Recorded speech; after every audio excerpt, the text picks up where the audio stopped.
Hundreds of foreign fighters who fought for the Islamic State are still languishing in jails in Syria and Iraq.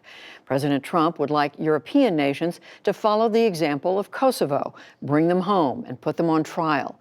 But many European countries fear that the former fighters will commit terrorist acts if they're allowed to return.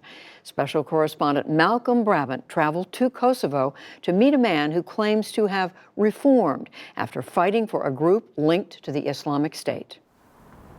We've just left Pristina, which is the capital of Kosovo. We're going to meet a man called Hajris Laci, who says that he's a repentant jihadi, and he's just come out of jail, having spent 3 years inside, and he says he wants to talk. I'm working with award-winning Kosovar journalist Shkumbin Ahmetakay. Kosovo, back in 2014, has approved a law which bans participation of its citizens in foreign wars.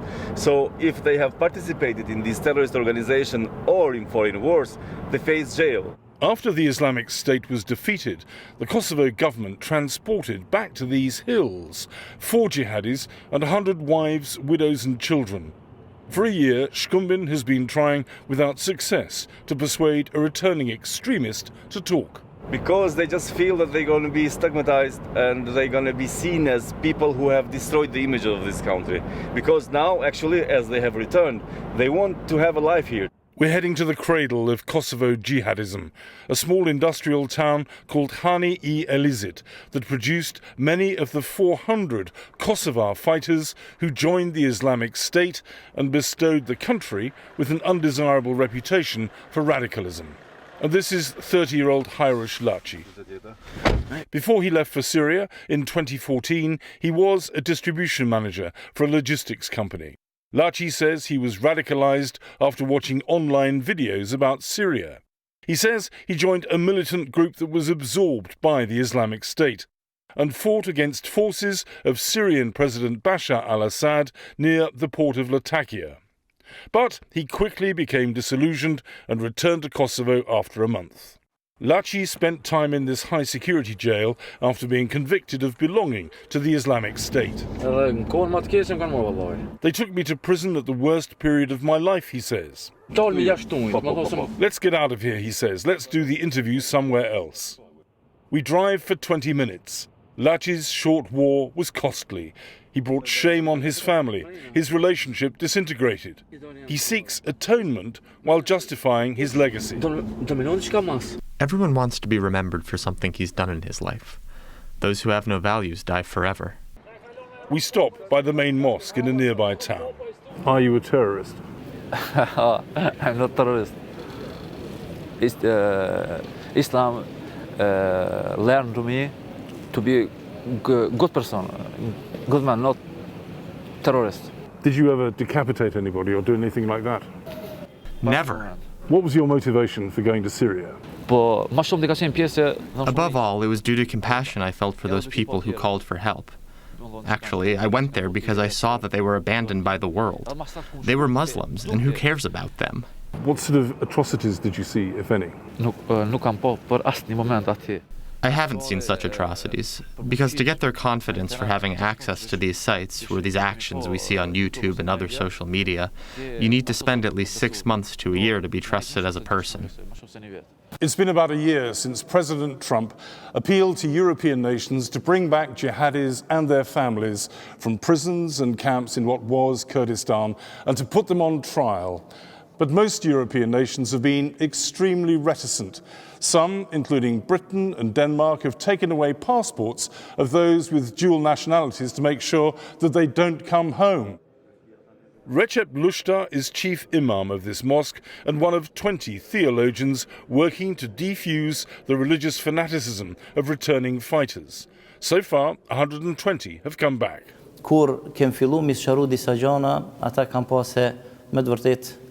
When we clarified some of the contentious religious areas, they started to understand that their beliefs were based on illiterate theological understandings and that they were wrong. I hope that the meetings and lessons have contributed to the religious beliefs being reformed. But isn't that naive? Aren't the jihadis just telling the imams what they want to hear? Based on my judgment and the context I had with these guys, taking into consideration also the global trend, I don't see that they pose any danger from radicalism in Kosovo when they get out of prison. These are the foreign fighters of the Islamic State that President Trump wants Europe to take back. The video, obtained by war correspondent Anthony Lloyd of the London Times last year, is of a Kurdish prison in northern Syria. The Kurds struggle to contain them. The fighters faked the sickness of a comrade, rushed the guards and took over a corridor before being subdued. Can these militants ever be changed? Security expert Skender Peteshi has met all the returning Kosovar fighters, who, he admits, still have a potential for violence. All of them which have returned, they have experience of the battlefield, they have experience of the trauma, different kind of trauma, and the conflict in the Middle East, and majority of them which have returned back in Kosovo, somehow they are a risk and a threat towards the national security. We cannot guarantee that these persons can be de-radicalized. Foreign diplomats also worry that when jihadis finish short jail sentences, they aren't required to attend de-radicalization programs, nor are they placed on probation or compelled to live in halfway houses. But Skender Peteshi says that Kosovo's system appears to be working so far. It's much more important to change the behaviors of each individual. So by changing the behaviors and somehow preventing this individual from the violent ideologies can be successful in the long term. Thus far, only 16 jihadis have returned to the town of Hani-e-Elizit. Mayor Rufki Suma says not all are hardcore terrorists, but there's 35% unemployment here, and the mayor's worried that not enough is being done to help them reform.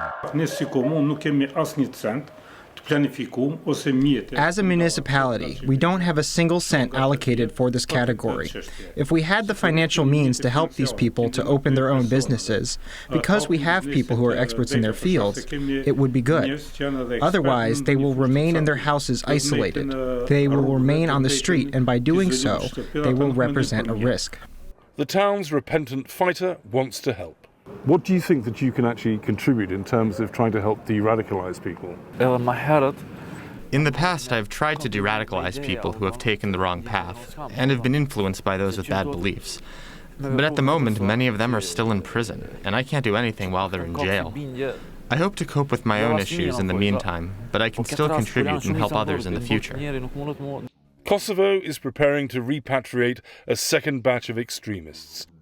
Security expert Skender Peteshi is critical of other countries that refuse to do the same. If they do not return them back, if they do not rehabilitate them, they are not directly countering and preventing radicalization. The Islamic State may have lost the war, but is it finished? Yes,